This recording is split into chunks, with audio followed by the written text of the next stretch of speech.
نہیں ہیں.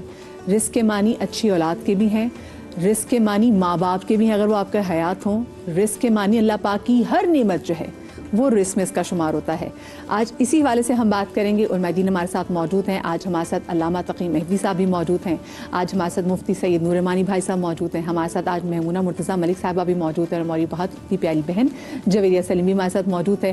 آپ تمام تو لوگوں کو میں ٹرانسمیشن میں خوش آمدید کہتی ہوں. اور اس سے پہلے کہ ہم گفتگو کا آغاز کریں, میں ان سے سوال پوچھوں, میں آپ کو یہ رپورٹ دکھاتی ہوں. میں سب سے پہلے تقی بھائی سوال یہ پوچھنا چاہتی ہوں, جیسے میں نے کہا بھی کہ لوگوں کو لگ رہا ہوتا ہے کہ جب ہم رزق کی بات کریں تو شاید ہم کرنسی کی بات کریں نا, وہ جو ہماری سیلری اکاؤنٹ میں آ جاتی ہے وہی شاید رزق ہے. رزق کی اگر اصل ڈیفینیشن دیکھی جائے تو وہ کیا ہے؟ بسم اللہ الرحمن الرحیم.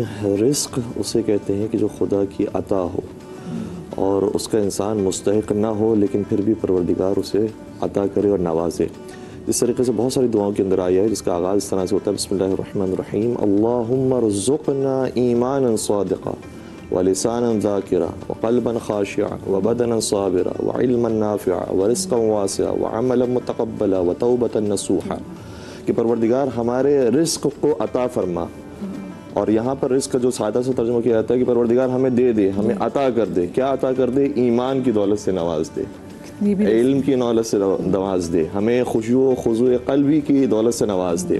تو ہمیں جو مالی رزق ہے وہ بھی عطا فرما, جو بدن سالم ہے وہ بھی عطا فرما. تقی بھائی اس سے تو محبت مصطفیٰ جو ہے, محبت اہل بیت, یہ بھی بہت بڑا رزق ہے. یہ بہت بڑا رزق ہے. اور ایک صحابی آئے امام کی خدمت میں اور کہا کہ میں بہت غریب ہو گیا, میرے لیے دعا فرمائیے, کوئی طریقہ بتائیے.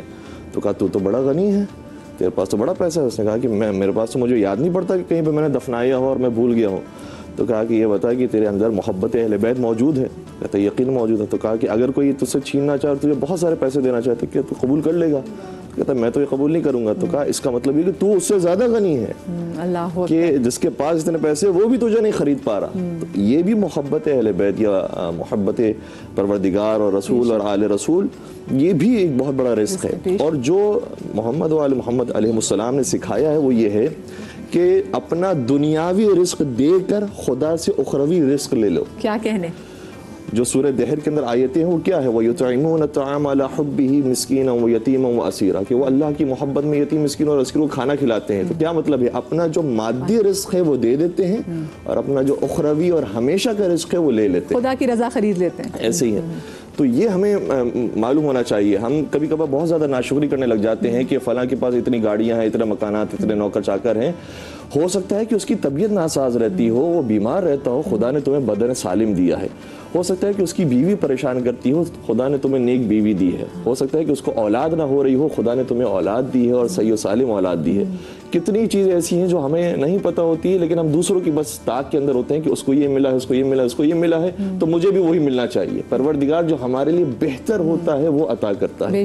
اور یہ بھی ایک واقعے کے اندر ملتا ہے کہ حضور سرور کائنات حضرت محمد مصطفیٰ صلی اللہ علیہ وسلم کے ایک صحابی تھے, ثعلبہ انصاری ان کا نام ہے, اور مختلف اور روایت کے اندر کوئی اور صحابی کا نام بھی ملتا ہے, اور واقعات بھی کہیں کہیں تھوڑے تھوڑے سے باریک سے فرق کے ساتھ بھی ہے. وہ آتے تھے بار بار حضور صلی اللہ علیہ کائنات کی خدمت میں اور کہتے تھے یا رسول اللہ میں بہت غریب, بہت نادار ہوں, آپ میرے لیے کوئی دعا کیجئے تاکہ پروردگار مجھے یہ رزق مالی عطا فرمائے. حضور کہتے تھے کہ انشاءاللہ خدا تمہارے مال میں برکت دے گا, تمہاری زندگی کو بہتر فرمائے گا. لیکن وہ بار بار آیا کرتا تھا اور کہتا تھا کہ میرے حالات بہتر نہیں ہو رہے, آپ میرے لیے کوئی اچھی سی دعا فرمائیں اور میرے حالات بہتر ہو جائیں. تو جب حضور نے دیکھ لیا کہ اس کو جو اپنی ابھی حالت ہے یہ اس پر راضی نہیں ہے اور بہت زیادہ اصرار کر رہا ہے, تو حضور صلی اللہ علیہ کائنات نے بعض روایتوں کے مطابق دعا فرمائی اور بعض کے مطابق اپنے صرف 2 درہم دے دیے اور کہا کہ اس سے تم تجارت شروع کرو. 2 درہم سے اس نے بکریاں لی, یعنی ایک بکری لی, ایک بکری سے پھر دوسری بکری ہوئی, اس کے اندر گلوں میں اضافہ ہوا, ریوڑ بڑھنا شروع ہوا, اس سے پھر اس نے اور تجارت کی ہے.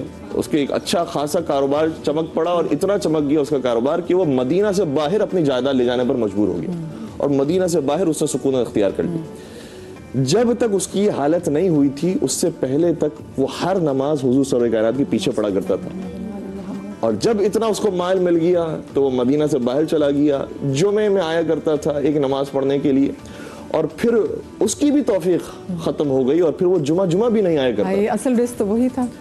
اور پھر حضور صلی اللہ علیہ وسلم نے جب اس کی مالی حالت کو ایسے دیکھا تو کہا کہ زکوٰۃ کا حکم آ گیا ہے, لہٰذا اس سے بھی زکوٰۃ وصول کی جائے. تو جب وہ زکوٰۃ لینے کے لیے عاملین نے زکوٰۃ کو بھیجا کیا تو اس نے کہا کہ یہ تو میرا مال ہے. جو آئے ہوئے تھے افراد ان کو کہا کہ یہ تو میرا مال ہے, میں اپنے مال سے کیوں کسی کو کھلاؤں. اور زکوٰۃ دینے سے بھی حتیٰ انکار کیا. اور بعض نے کہا ہے کہ حتیٰ حضور صلی اللہ علیہ وسلم کی رحلت فرمانے کے بعد بھی جو خلفاء کے زمانہ آیا اس میں بھی اس سے زکوٰۃ طلب کی گئی, تب بھی اس سے انکار کیا. اللہ اکبر.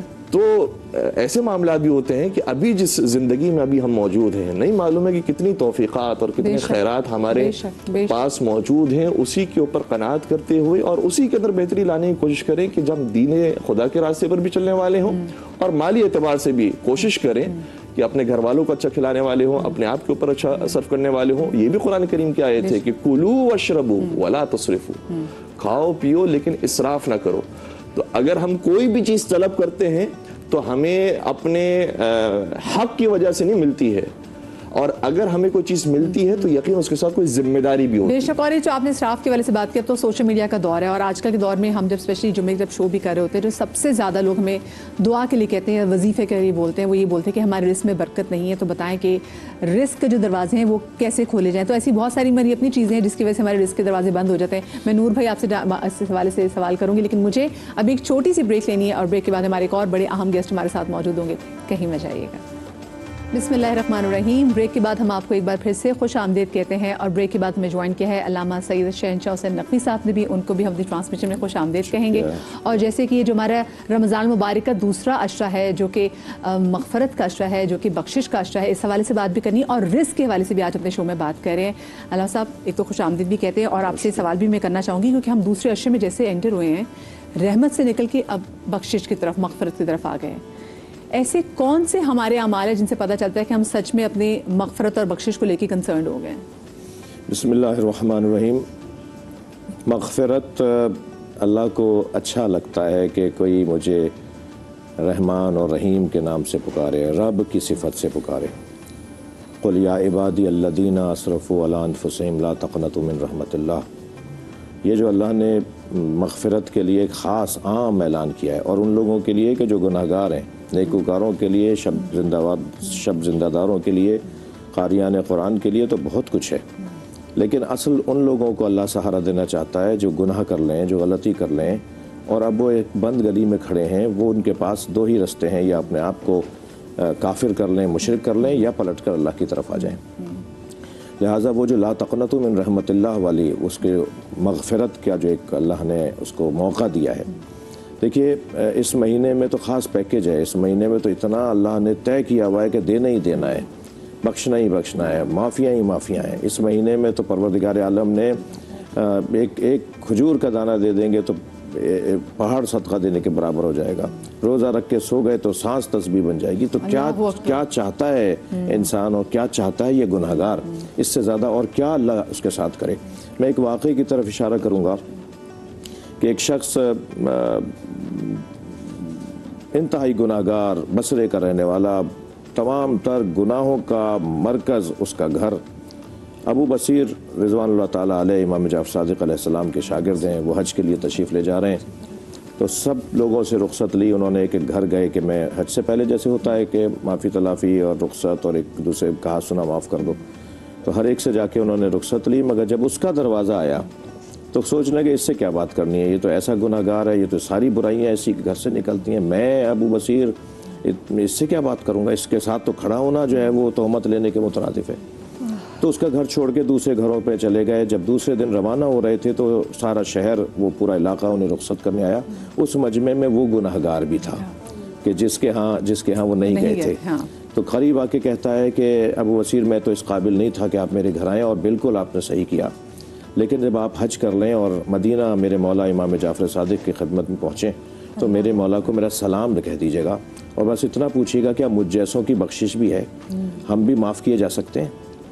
ابو بصیر کہتے ہیں کہ میں جب مکہ پہنچا, میں نے حج کیا, اور جب میں مدینہ آیا تو امام کی خدمت میں میرے پاس ہدیے تھے, تحائف تھے, نذرانے تھے, امانتیں تھیں, کچھ پیغامات تھے. میں دیتا رہا, اور ہر پیغام کے بعد وہ فرماتے تھے اور کچھ ہے, اور کوئی پیغام ہے. اور وہ جب سارے پیغام میں نے دے دیے حضرت کو, تو حضرت نے فرمایا وہ سلام پہنچاؤ مجھے, جو گناہ گار, جی اس کے سلام کے منتظر تھے, مجھے اس کا سلام پہنچاؤ جو اس بندے نے تمہیں دیا ہے. اور فرمایا کہ اب جب واپس جاؤ تو پہلے اس کے گھر جانا اور جا کے میرا سلام پہنچانا, اور کہنا کہ تم نے جو مجھ سے سوال کیا ہے کیا ہم جیسوں کی بخشش بھی ہے, تو ایک وعدہ تم مجھ سے کرو, اور ایک وعدہ میں تم سے کرتا ہوں، مجھ سے یہ وعدہ کرو کہ آئندہ یہ گناہ نہیں کرو گے، آئندہ وہ غلطیاں نہیں کرو گے جو تمہاری عادت بن چکی ہیں۔ میں تم سے وعدہ جنت کا کرتا ہوں، بخشوانے کا وعدہ ہمارا ہے۔ اور یہ کیفیت علماء کرام تشریف فرمائے، میمونہ باجی تشریف فرمائے، سب دانشور ہیں، یہ جو بخشوانے والا پاور ہے نا، اللہ نے اہل بیت کو عطا کیا ہے۔ جوانان جنت کے سردار، خاتون جنت، دروازے جنت پہ علی مولا کا نام لکھا ہوا ہے۔ یہ جو یہ گھرانہ ہے نا، اہل بیت کا گھرانہ، انہوں نے بخشوانے کو پاور اللہ نے ان کو دیا، یہ وسیلہ بنایا اللہ نے کہ یہ بخشش کروا سکتے ہیں تمہاری۔ تو امام کا جب یہ گئے واپس، جیسے ہی اس کے دروازے پہ پہنچے تو اس کے تو ہاتھ پیر پھول گئے۔ ابو بصیر آپ کہاں اور میں کہاں؟ کہا میں تمہارے لیے امام کا پیغام لایا ہوں، امام نے تمہارے سلام کا جواب دیا ہے۔ رونے لگا آنسوؤں سے کہ کیا میں اس قابل ہوں کہ امام میرے سلام کا جواب دیں؟ اور پھر حضرت کا پیغام پہنچایا۔ 6 مہینے کے بعد، یعنی اس واقعے کے 6 مہینے کے بعد ابو بصیر کو معلوم ہوا کہ وہ شخص بیمار ہے۔ گھر گئے اس کے تو وہ بستر علالت پہ تھا اور غشی کی کیفیت میں تھا۔ اہل خانہ نے بتایا کہ شاید یہ کچھ ہی دیر میں اس دنیا سے چلے جائیں، ہوش میں نہیں ہیں اور یہ بہت شدید بیمار ہیں۔ وہ کہتے ہیں کچھ دیر میں بیٹھا، اٹھ کے جانے لگا تو اسی شخص نے مجھے آواز لگائی اور کہا بصیر رکو، 6 مہینے میں نے اپنے وعدے پر، میں نے جو امام سے وعدہ کیا تھا، 6 مہینے تک میں نے کوئی گناہ نہیں کیا۔ امام نے بھی اپنا وعدہ پورا کر دیا۔ میں غشی میں نہیں تھا، مجھے جنت کی سیر کروائی جا رہی تھی۔ تو اس مہینے میں خاص طور پر یہ کہ طے کر لیں، میں اپنے آپ سے کہوں گا اسی کما و نفسی والی بات ہو، پہلے میں اپنے آپ سے کہوں گا، پھر کسی اور سے کہوں گا کہ ہمیں ہر شخص کی کچھ کمزوریاں ہوتی ہیں، ہر شخص کسی نہ کسی کمزوری کا شکار ہو کے اپنے لیے اس کو بت بنا لیتا ہے، اس کے آگے جھکتا رہتا ہے، اس کے آگے جھکتا رہتا ہے۔ یہ جو ہمارے بنائے ہوئے بت ہیں نا، جو ہماری غلط عادتیں ہیں، بری عادتیں ہیں، ان اپنے ہاتھ کے بنائے ہوئے بتوں کو ہمیں اپنے ہاتھ سے ہی توڑنا ہے۔ کتنی اچھی بات کہ اچھا، اور نور بھائی مجھے بتائیں، ہم اللہ پاک سے تو معافی مانگ رہے ہیں، ہم میں اتنے گٹس کیوں نہیں ہے کہ ہم جن لوگوں نے ہم سے کوئی ایسی کوئی چیز ہوگی، ہم لوگوں کو معاف کیوں نہیں کرتے؟ نحمد و نصلی علی رسول الکریم، اما بعد، فاعوذ باللہ من الشیطان الرجیم، بسم اللہ الرحمن الرحیم۔ تمام تعریفیں اللہ سبحانہ و تعالیٰ کے لیے، اور درود و سلام و اللہ کے رسول، ہم سب کے آقا، ہم سب کے مولا، تاجدار مدینہ، تاجدار ختم حضور محمد رسول اللہ صلی اللہ علیہ وسلم، والکاظمین الغیظ والعافین عن الناس واللہ یحب المحسنین، غصے کو پی جانے والے، والعافین عن الناس، لوگوں کو معاف کر دینے والے، واللہ یحب المحسنین، اللہ ایسوں سے محبت فرماتا ہے۔ اگر آپ اپنے دل میں بغض رکھیں، کینہ رکھیں، میرے والد صاحب رحمۃ اللہ علیہ بابا شاہ فرماتے تھے، بیٹے یا تو سینے میں کینہ ہوگا یا سینے میں مدینہ ہوگا۔ ضد ہے یہ تو صرف، واہ واہ، صوفیہ کی جو بات ہے، اولیاء کاملین کی بات ہے، بڑی الگ بڑی معرفت ہے کہ یا تو سینے میں کینہ ہوگا یا سینے میں مدینہ ہوگا۔ اگر سینے میں بغض ہے، عداوت ہے، نفرت ہے، تو مصطفیٰ کا مدینہ نہیں ہے۔ اور اگر مصطفیٰ کا مدینہ ہے تو معاف کرنے والا جذبہ ہوگا، خیر خواہی والا جذبہ ہوگا۔ وہ ایک روایت میرے وہ ذہن میں آتی ہے نا کہ غالباً سید امام حسن تھی یا امام زین العابدین کے حوالے سے وہ روایت ہے کہ وہ آپ تشریف رکھے تھے، بیٹھے ہوئے تھے، تو ایک جو ہے وہ آپ کے گھر کی باندی تھی، اور باندی بھی علی کی ہو تو اور گھر کی ہو تو پھر اس کی زبان پہ قرآن ہوتا ہے، اور وہ مزاج قرآن کو سمجھتی ہے، مزاج رسول کو سمجھتی ہے۔ وہ آ رہے ہیں تو گرم کھولتا ہوا جو ہے وہ شوربہ جو ہے وہ آپ کے جسم اتھر پہ گر گیا۔ مگر یہ گھرانہ وہ ہے کہ ہمارا جیسا ہو تو غصے سے دیکھتا ہے، یا کوئی غلط الفاظ نکلتا ہے صرف دیکھا یہ تو، کیونکہ وہ گھرانے اس کی باندھی تھی، نوکرانی تھی، فوراً قرآن کی آیت پڑھ دی، والکاظمین الغیظ، غصے کو پی جانے والے۔ آگے فرمایا میں نے غصہ پی لیا، پھر آگے فرمایا والعافین عن الناس، لوگوں کو معاف کر دینے والے، اور میں نے معاف کر دیا، واللہ یحب المحسنین، جاؤ میں نے تمہیں آزاد کر دیا۔ جب آزاد کر دیا تو اللہ سبحانہ و تعالیٰ ایسے لوگوں سے محبت فرماتا ہے جو لوگوں کے لیے رحم دل ہوتے ہیں۔ یاد رکھیے ہم رحمت کی بات کرتے ہیں۔ نور بھائی آپ کی یہیں سے بات میں کنٹینیو کروں گی، مجھے بریک لینی ہے، چھوٹی سی بریک کے بعد ملتے ہیں۔